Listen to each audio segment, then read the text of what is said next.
નમસ્કાર દર્શક મિત્રો, હું છું રૂપલ લુણીચિયા. સંપૂર્ણ ન્યૂઝમાં આપનું સ્વાગત છે. પાલનપુરના વોર્ડ નંબર 6 માં રોગચાળો ફાટી નીકળ્યો છે અને જેના કારણે 150 થી વધુ લોકોને સારવાર આપવામાં આવી છે.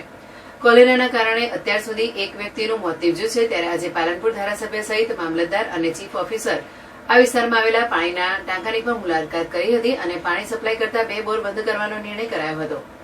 પાલનપુર શહેર વોર્ડ નંબર 6 ના વિસ્તારને જિલ્લા કલેક્ટરે જાહેરનામું બહાર પાડી કોલેરાગ્રસ્ત જાહેર કર્યો છે. અત્યાર સુધી 150 જેટલા દર્દીઓને સારવાર અપાઈ છે. 1000 જેટલા ઘરોમાં આરોગ્ય દ્વારા તપાસ હાથ ધરીને આ વિસ્તારમાં આરોગ્ય ટીમમાં કામે લગાવી સારવાર આપવામાં આવી રહી છે. કોલેરાને લઈ અત્યાર સુધી એકનું મોત થયું હોવાનું આરોગ્ય વિભાગ જણાવી રહ્યું છે. પાલનપુર શહેરના વોર્ડ નંબર 6 માં પાલનપુર ધારાસભ્ય, ચીફ ઓફિસર તેમજ મામલતદારની ટીમ દ્વારા તપાસ હાથ ધરવામાં આવી હતી. આ વિસ્તારમાં આવેલા પાણીના ટાંકાના ઉપરનો ભાગ ખુલ્લો હોવાનો જે અહેવાલ પ્રસિદ્ધ થયો હતો ત્યાં પણ ધારાસભ્યએ મુલાકાત લીધી હતી અને હાલમાં 2 બોરનું પાણી આ વિસ્તાર માટે બંધ કરવાનો નિર્ણય કરવામાં આવ્યો હતો. જોકે આ વિસ્તારને હવે ધરોઈથી અન્ય પાણી માટેની વ્યવસ્થા કરવામાં આવશે. તેમજ આ સ્થળની મુલાકાત લઈ ખાણીપીણીની લારીઓ અને શેરડી કોલા બંધ કરવાનો પણ નિર્ણય કરવામાં આવ્યો હતો. આજે હું તંત્ર દ્વારા જે કામગીરી થઈ રહી છે એનું નિરીક્ષણ કરવા આવ્યો હતો અને એની અંદર જે વધારા સૂચન કરવાના જે જરૂરી લાગ્યા કે વર્તમાન આટલી બધી ગરમીની અંદર આપણે વધુ પ્રિકોશન્સ કઈ રીતે રાખી શકીએ એના માટે આ આપણી કોટ અંદરના વિસ્તારની આજે એક મુલાકાત લીધી છે. જરૂરી સૂચનો આપણને જે બધાને લાગતા હોય એ વહીવટીતંત્રને હજી પણ આપણે આપીએ છીએ. સાથે લોકોને પણ એક વિનંતી અને એક જાગૃતતા આવે કે આ પાણીજન્ય રોગ છે બને ત્યાં સુધી અત્યારે બજારમાંથી ખાણીપીણીનું બંધ કરીએ. ખાસ કરીને પાણીપુરી અને આવા બધા જ જે બહારનું ખાઈએ છીએ પીએ છીએ હાલ પૂરતું બંધ રાખે, કારણ કે વધારે ગરમીની અંદર આ રોગચાળો વધુ ગંભીર ન બને એના માટે આ પગલાં લેવા જરૂરી છે.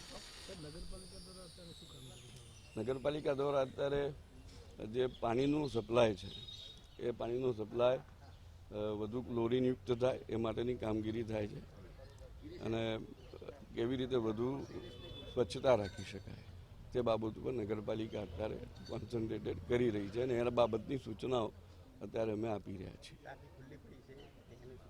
આ ટાંકી ખુલ્લી જે પડી છે એને પણ ઝડપથી અને કેવી રીતે તમે કવર કરી શકો એ બાબતની સૂચના આપી છે. ઉપર કેવી રીતે તમે કવર કરી શકો, કારણ કે આ ઘણા સમયથી આ પરિસ્થિતિ છે. પાલનપુરના વોર્ડ નંબર 6 ને કોલેરાગ્રસ્ત જાહેર કરવામાં આવ્યો છે. તે અંતર્ગત આજે મુલાકાત લેવા આવ્યા હતા. સંપની મુલાકાત લીધી. પાણીનો ક્યાંકથી સપ્લાય થાય છે, ધરોઈ ડેમમાંથી સપ્લાય થાય છે અને બીજું પાણીનો સપ્લાય બીજા બોર દ્વારા થાય છે. જે ધરોઈમાંથી પાણીનો સપ્લાય થાય છે જે ક્લોરિનેશનવાળું પાણી હોય છે અને એ લોકોને એ જ વાપરવાની આપણે સલાહ આપવામાં આવી છે.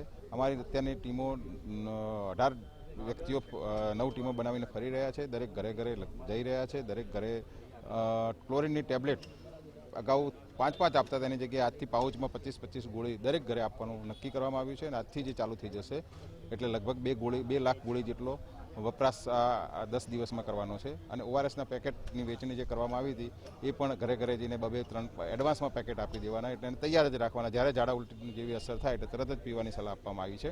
એવા 2000 પેકેટ પણ આપવામાં આવી દીધા.